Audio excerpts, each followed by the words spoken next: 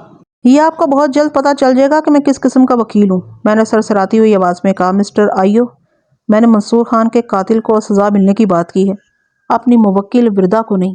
آپ کی طرح اگر میری نگاہ میں بھی وردا منصور خان کی قاتل ہوتی تو پھر اس کی وکالت کا جواز ہی کیا بنتا تھا؟ اگرچہ یہ میرے فرائض کا حصہ نہیں کہ اصل قاتل کو سزا ملے، تو میں صرف اپنی موکل کو بے گناہ ثابت کر کے اسے باعزت بری کرانے کا ذمہ دار ہوں، لیکن پھر بھی قانون کا تقاضا یہی ہے کہ ہر قصوروار کو اس کے قصور کی سزا ملنی چاہیے۔ انکوائری آفیسر خاموش نظر سے مجھے دیکھتا چلا گیا۔ میں نے سوالات کے سلسلے کو آگے بڑھاتے ہوئے پوچھا، شمشاد صاحب، فنگر پرنٹس کے سلسلے میں آپ کی رپورٹ میں بڑا تضاد پایا جاتا ہے۔ اس بات کا امکان ظاہر کیا گیا کہ ملزم نے یا تو دستانے پہن کر اس جرم کا ارتکاب کیا ہے اور یا پھر آلہ قتل کے دستے پر سے اپنی انگلیوں کے نشانات کو صاف کر دیا، کیونکہ خنجر کے دستے پر اس کے فنگر پرنٹس نہیں پائے گئے۔ اس کے ساتھ ہی رپورٹ میں یہ بھی درج ہے کہ مقتول کی میز کے کنارے پر اور ملاقاتی والی کرسی کے ہتھوں پر ملزم کی انگلیوں کے نشانات پائے گئے ہیں۔ اس روشنی میں یہ بات واضح ہوتی ہے کہ ملزم نے وقوع کے روز مقتول کے دفتر میں جاتے وقت اپنے ہاتھوں پر دستانے نہیں چڑھا رکھے تھے۔ اگر ایسا ہوتا تو پھر میز کے کنارے اور کرسی کے ہتھوں پر اس کے فنگر پرنٹس نہ ملتے۔ اب استغاثہ کی روح سے کہنے کے لیے یہی باقی بچتا ہے کہ ملزم نے دستانے پہن کر واردات نہیں کی، بلکہ مقتول کے سینے میں خنجر گھونپنے کے بعد اس نے خنجر کے دستے پر سے اپنی انگلیوں کے نشانات صاف کر دیے تھے۔ ایم آئی رائٹ؟ بالکل، وہ قطعیت سے بولا۔ واقعات اور شواہد سے یہی پتہ چلتا ہے۔ اگر ملزم نے دستانے پہن رکھے ہوتے تو پھر میز کے کنارے اور کرسی کے ہتھوں پر اس کے فنگر پرنٹس نہ ملتے۔ مجھے اس بات کی خوشی ہے آئیو صاحب کہ آپ بڑی حد تک میرے ہم خیال ہیں، میں نے زیر لب مسکراتے ہوئے کہا۔ وہ الجھن بھری نظر سے مجھے دیکھنے لگا۔ میں نے اگلا سوال کیا، inquiry officer sub inspector Shamshad Ali صاحب، استغاثہ کی رپورٹ میں یہ بھی لکھا ہوا ہے کہ ملزم نے مقتول کے خلاف ایک خاص قسم کا منصوبہ بنا رکھا تھا، یعنی اس نے ڈرامے میں حقیقت کا رنگ بھرنے کے لیے ادھر ادھر سے مانگ تانگ کر 15,000 روپے جمع کیے۔ وقوع کے روز وہ مقتول کے دفتر پہنچی، رقم اس کے حوالے کی اور اس کے بدلے تصاویر نیگیٹیوز حاصل کیے۔ پھر رخصت ہونے سے قبل اس نے مقتول کے سینے میں خنجر گھونپ کر اس کا کام تمام کر دیا۔ پھر اس واقعے کو قتل اور ڈکیتی کی واردات ظاہر کرنے کے لیے اس نے مقتول کے دفتر میں افراتفری کے آثار پیدا کی۔ اس نے مقتول کی میز کی درازوں کو الٹ دیا، چیزوں کو ادھر ادھر بکھیر دیا۔ اس طرح چھوٹی موٹی نقدی کے علاوہ 15,000 روپے بھی اس کے ہاتھ لگ گئے جو اس نے مقتول کو دیے تھے۔ اس نے بڑی صفائی سے مقتول کی جیبوں کو خالی کیا اور خاموشی کے ساتھ ایجنسی سے نکل گئی۔ استغاثہ کی اس رپورٹ کو پڑھ کر میرے ذہن میں چند سوالات پیدا ہوئے، بلکہ تھوڑی سی عقل رکھنے والا کوئی بھی شخص اس رپورٹ کا مطالعہ کرے گا تو وہ بھی یہی سوچنے پر مجبور ہو جائے گا جیسا کہ میں سوچ رہا ہوں۔ بہرحال آپ اس کیس کے تفتیشی آفیسر اور استغاثہ کے وارث ہیں، لہٰذا ان اہم سوالات کے جواب دینا آپ کی ذمہ داری ہے۔ میں غلط تو نہیں کہہ رہا نا؟ آپ پوچھیں، کیا پوچھنا چاہتے ہیں؟ وہ سرسری سے انداز میں بولا۔ آئیو صاحب، میں نے اس کیس کی فائل میں لگی ہوئی تمام رپورٹس کا بغور مطالعہ کیا ہے، خصوصاً فنگر پرنٹس رپورٹ کا۔ آلہ قتل کے دستے کے حوالے سے تو ہم مشترکہ طور پر تھوڑی دیر کے لیے اس بات پر اتفاق کر لیتے ہیں کہ ملزم نے خنجر کے دستے سے اپنی انگلیوں کے نشانات صاف کر دیے تھے، لیکن یہ کتنی حیرت کی بات ہے کہ ملزم نے اس واقعے کو قتل اور ڈکیتی کی واردات ظاہر کرنے کے لیے مقتول کے دفتر میں افراتفری مچائی، میز کی درازوں کو الٹ دیا، چیزوں کو ادھر ادھر بکھیر دیا اور مقتول کی جیبوں کو بھی کھنگال ڈالا، لیکن مقتول کے جسم کے کسی حصے، اس کے لباس، میز کی درازوں اور ادھر ادھر بکھری ہوئی چیزوں میں سے کسی ایک پر بھی ملزم کے فنگر پرنٹس نہیں پائے گئے۔ یہ کچھ عجیب سی بات نہیں؟ حالانکہ جب کسی جگہ کوئی سنگین واردات ہوتی ہے تو پولیس جائے وقوع کے ایک حصے سے فنگر پرنٹس اٹھانے کی کوشش کرتی ہے، اور مجھے یقین ہے آپ جیسے ذہین اور تجربے کار پولیس آفیسر نے یہ کارروائی ضرور کی ہوگی۔ پھر کیا وجہ ہے کہ مذکورہ مقامات میں کہیں بھی ملزم کے فنگر پرنٹس نہیں پائے گئے؟ آپ اس غیر یقینی امر کی کچھ وضاحت فرمائیں گے؟ میرے مکھن پالش ایک جملے نے انکوائری آفیسر کو بڑی گہری سانس لینے پر مجبور کر دیا۔ وہ یہ تو نہیں کہہ سکتا تھا کہ وہ ایک ذہین اور تجربے کار پولیس آفیسر نہیں ہے۔ اگر وہ یہ نہیں کہہ سکتا تھا تو پھر اسے یہ اقرار کرنا تھا کہ میں نے جو کچھ کہا ہے وہ بالکل درست ہے اور اس نے ایسا ہی کیا۔ آپ بالکل درست فرما رہے ہیں بیگ صاحب، وہ تامل کرتے ہوئے بولا۔ میں نے جائے وقوع کے چپے چپے سے فنگر پرنٹس اٹھائے تھے۔ جن مقامات کا آپ نے ذکر کیا وہاں ملزم کی انگلیوں کے نشانات نہ ملنے کا سبب یہی ہو سکتا ہے کہ خنجر کے دستے کی طرف ملزم نے وہاں سے بھی اپنی انگلیوں کے نشانات صاف کر دیے ہوں گے۔ اور میز کے کنارے یا کرسی کے ہتھوں کے بارے میں آپ کا کیا خیال ہے؟ میں نے چپتے ہوئے لہجے میں کہا، ان دو مقامات سے وہ فنگر پرنٹس صاف کرنا کیوں بھول گئی، جبکہ دیگر بہتر مقامات کی صفائی کے لیے اس کی یادداشت نے پورا ساتھ دیا۔ انسان بندہ بشر ہے، وہ بوکھلاہٹ امیز لہجے میں بولا۔ وہ کسی وقت کچھ بھی بھول سکتا ہے۔ ملزم افراتفری کے عالم میں کرسی کے ہتھوں اور میز کے کنارے پر سے اپنے فنگر پرنٹس صاف کرنا بھول گئی ہوگی۔